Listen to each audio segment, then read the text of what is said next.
बहुत समय पहले की बात है। एक राजघराने में राजा की 4 बीवियां थीं, जिसमें 2 बीवियों को राजा ज्यादा समय दिया करता था, जिसमें एक का नाम शकुंतला और दूसरी का नाम सुनंदा था। राजा की दोनों पत्नियों से 2 राजकुमारियों का जन्म होता है। राजा जी, राजघराने में एक नहीं 2 राजकुमारियों ने जन्म लिया है। ये बात सुनकर राजा कुंवर बहुत खुश होता है। पूरा महल खुशियों से चमक उठता है। राजकुमारी के जन्म के अगले दिन ही महारानी शकुंतला का देहांत हो जाता है। दोनों दासियां रोती हुई राजा के पास आती हैं। जहां पना महारानी शकुंतला जी का देहांत हो गया। बादशाह कुंवर बहुत रोता है और एक खुशियों के माहौल में दुख का पहाड़ टूट पड़ता है। महारानी सुनंदा, जैसा कि आपको पता है, अब हमारे बीच रानी शकुंतला नहीं रही। हम चाहते हैं कि आप शकुंतला की बेटी की परवरिश अपनी बेटी समझकर करें। हमें नहीं लगता आप इस बात से इनकार करेंगी। जहां पना, ये आप कैसी बातें कर रहे हैं? जैसे मेरे लिए मेरी बेटी, वैसे ही शकुंतला दीदी की बेटी भी मेरी ही बेटी है। लाइए, मेरी बेटी को मुझे दे दीजिए। मैं अपनी दोनों बेटियों को बराबर का प्यार दूंगी। चलो, अब हम अपनी दोनों शहजादी बेटियों के नाम तो रख लें। एक का नाम इंदुमती और दूसरी का नाम शिरुमती। कैसा रहेगा? हाँ, दोनों नाम बहुत अच्छे हैं। महारानी सुनंदा अपनी बेटी का नाम इंदुमती और शकुंतला की बेटी का नाम शिरुमती रखती है।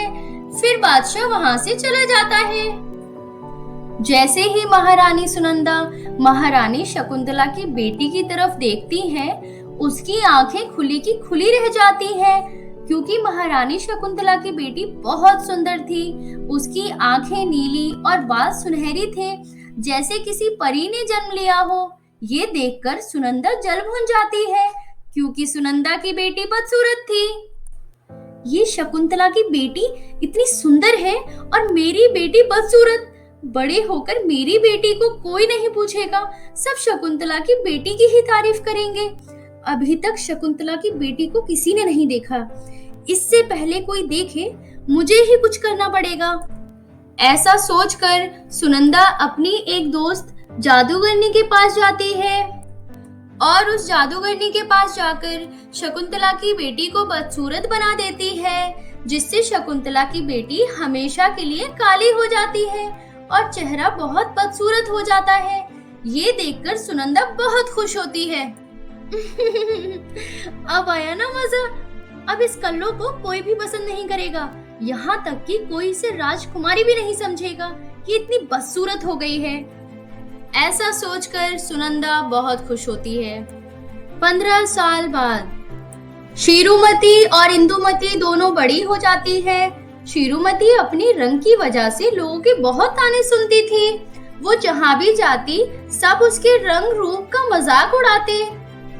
एक दिन जब शिरुमती और इंदुमती दोनों शॉपिंग करने जा रही थी कि तभी रास्ते में कुछ लड़कियां शिरुमती का मजाक बनाने लगती हैं। अरे देखो देखो, ये तो कहीं से भी राजकुमारी नहीं लगती। इतनी बदसूरत राजकुमारी की किस्मत तो देखो, राजमहल में जन्म लिया। हमने आज से पहले इतनी बदसूरत राजकुमारी नहीं देखी। काली कलोटी, इसे तो राजकुमारी कहने में भी शर्म आती है। राजकुमारी तो बस एक ही लगती है, वो है हमारी इंदुमती राजकुमारी। देखा काली, मैंने तुझसे मना किया था ना, मेरे साथ बाहर मत जा, लेकिन तुझे तो मेरी बेइज्जती कराने में बहुत मजा आता है ना।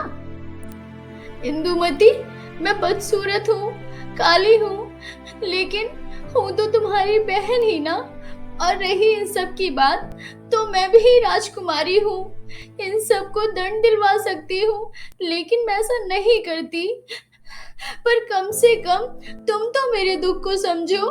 बुरा लगता है मुझे जब ये सब मुझे काली कलोटी बदसूरत कहते हैं। अब तू बदसूरत काली कलोटी है तो तुझे इस नाम से ही पुकारेंगे ना। और हाँ, तू मेरी सौतेली बहन है, मेरी खुद की बहन इतनी बदसूरत नहीं हो सकती। शीरुमती वहां से रोती हुई भाग जाती है। शीरुमती अकेले में बहुत रोती थी कि वो इतनी बदसूरत क्यों है। एक दिन महारानी सुनंदा के पास एक सैनिक आता है और वो महारानी सुनंदा से कहता है कि महारानी सुनंदा, मुझे ये बताते हुए बेहद अफसोस हो रहा है कि अब हमारे बीच बादशाह कुंवर नहीं रहे। ये सुनकर शीरुमती रोने लगती है। मेरे पिताजी मुझे छोड़कर नहीं जा सकते। तेरे इस तरह आंसू बहाने से तेरा बाप जिंदा नहीं आने वाला। वह मर गया तो मर गया, मेरी बला से अच्छा हुआ। जब देखो उनके सामने तुझ जैसी काली कलोटी बदसूरत की गुलामी करनी पड़ती थी।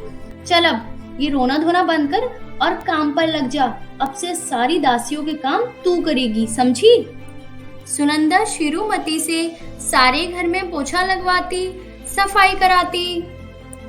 फिर शीरुमती थक जाती है और रोने लगती है कि इतनी ही देर में महारानी सुनंदा शीरुमती को आवाज लगाती है। अरे कल्लो राजकुमारी बदसूरत, कहाँ मर गई? जल्दी आ। अरे मनहूस, कहाँ रह गई? तुझे सुनाई नहीं दिया? जल्दी आ मेरे पास। अपनी सौतेली माँ की आवाज सुनकर राजकुमारी शीरुमती दौड़ी दौड़ी आती है। बदसूरत, कहाँ रह गई थी? देख काली कलोटी, मेरी बात को ध्यान से सुन। कल मेरी बेटी को देखने राजकुमार आ रहा है। इस पूरे राजमहल को अच्छे से सजा देना, कोई गड़बड़ नहीं होनी चाहिए। और हाँ, मेरी बेटी ने इस गांव के सबसे अच्छे बुटीक पर अपना लहंगा दिया है सिलने के लिए, इसलिए जल्दी वहां जा और लहंगा लेके आ और साथ में मेकअप का सामान भी लेती आना, समझी? ठीक है माँ, जाती हूँ। शीरुमती रोते हुए अपनी बहन का लहंगा और मेकअप का सामान लेने चली जाती है। शीरुमती जब लहंगा लेकर राजमहल लौट रही थी, तभी एक मुर्गी मिलती है जो बहुत जख्मी थी। शीरुमती उस मुर्गी की बहुत मदद करती है। तभी अचानक मुर्गी एक सुंदर परी के रूप में बदल जाती है और वो शीरुमती से कहती है, मैं परीलोक से धरती पर घूमने आई थी। तभी एक जादूगरनी ने मेरी सारी शक्तियां छीनने के लिए मुझे मुर्गी बना दिया। उसी बीच मुझे चोट लगी, लेकिन किसी ने भी मेरी मदद नहीं की सिवाय तुम्हारे। मैं तुमसे बहुत प्रसन्न हुई। बताओ मैं तुम्हारे लिए क्या कर सकती हूँ? रानी परी, मुझे सब बदसूरत काली कलोटी कहते हैं, मेरा बहुत मजाक उड़ाते हैं। मुझे बहुत बुरा लगता है। मेरी सौतेली माँ और सौतेली बहन भी मुझ पे बहुत अत्याचार करते हैं। लेकिन तुम पैदाइशी बदसूरत नहीं हो, तुम तो बहुत सुंदर हो। तुम्हारे ऊपर किसी ने जादूगरनी से जादू करा रखा है। रुको, मैं अभी पता करती हूँ। रानी परी को सब कुछ पता चल जाता है और वो शीरुमती से कहती है, शीरुमती, तुम्हारी सौतेली माँ तो बहुत ही दुष्ट है। तुम्हारे ऊपर जादूगरनी से जादू तुम्हारी सौतेली माँ ने कराया है, जिससे तुम जिंदगी भर के लिए बदसूरत बन जाओ। लेकिन तुम फिक्र मत करो, मेरा जादुई पाउडर इस्तेमाल करने से तुम बचपन की तरह सुंदर हो जाओगी। चलो तुम मेरे साथ परीलोक चलो। ऐसा कहकर रानी परी शीरुमती को अपने साथ परीलोक ले जाती है और वहां ले जाकर अपना जादुई पाउडर शीरुमती को देती है। शीरुमती पाउडर लगाते ही पहले की तरह खूबसूरत बन जाती है, जैसे बचपन में थी। खुद को खूबसूरत देखकर शीरुमती बहुत खुश होती है। रानी परी, आप सभी का बहुत बहुत धन्यवाद, लेकिन अब मुझे घर जाना चाहिए। जैसे मेरी सौतेली माँ ने मेरे साथ अत्याचार किया, वैसे ही उन्हें भी इसकी सजा मिलनी चाहिए। बिल्कुल शीरुमती, जरूर सजा मिलनी चाहिए। ये लो मेरा जादुई पाउडर। जैसे जादुई पाउडर से तुम्हें सुंदरता वापस मिली, वैसे ही उस दुष्ट औरत की बेटी को बदसूरती वापस मिलेगी। ये पाउडर उसकी बेटी को दे देना। शीरुमती खुशी खुशी पृथ्वी पर वापस आ जाती है। कहाँ थी तू इतने समय से और इतनी सुंदर कैसे हो गई? माँ, मुझे रास्ते में एक परी मिली थी जिसने मुझे एक पाउडर दिया जिसे लगाकर मैं सुंदर हो गई। मन ही मन सुनंदा सोचने लगती है, मेरी बेटी अगर ये पाउडर लगाएगी तो और भी सुंदर हो जाएगी। और वैसे भी आज राजकुमार देखने आ रहा है कि इतनी ही देर में इंदुमती शिरुमती से पाउडर लेकर इस्तेमाल करने लगती है और वो बहुत बदसूरत हो जाती है। तभी इंदुमती रोने लगती है। ये सब देखकर सुनंदा आग बबूला हो जाती है। जैसे सुनंदा शिरुमती को मारने के लिए आगे बढ़ती है, तभी अचानक राजकुमार आकर बचा लेता है और सारी सच्चाई राजकुमारी शिरुमती राजकुमार को बताती है। तभी राजकुमार शिरुमती की सौतेली माँ को दंड देता है और राजकुमार शिरुमती को पसंद कर लेता है। फिर दोनों खुशी खुशी रहने लगते हैं। हेलो दोस्तों, कैसी लगी आप सभी को हमारी ये कहानी? अगर पसंद आई हो तो लाइक जरूर करें। अरे हाँ, मैं एक और बात बताना तो भूल ही गया, बेल आइकन दबाकर सब्सक्राइब करना ना भूलें। Thank you.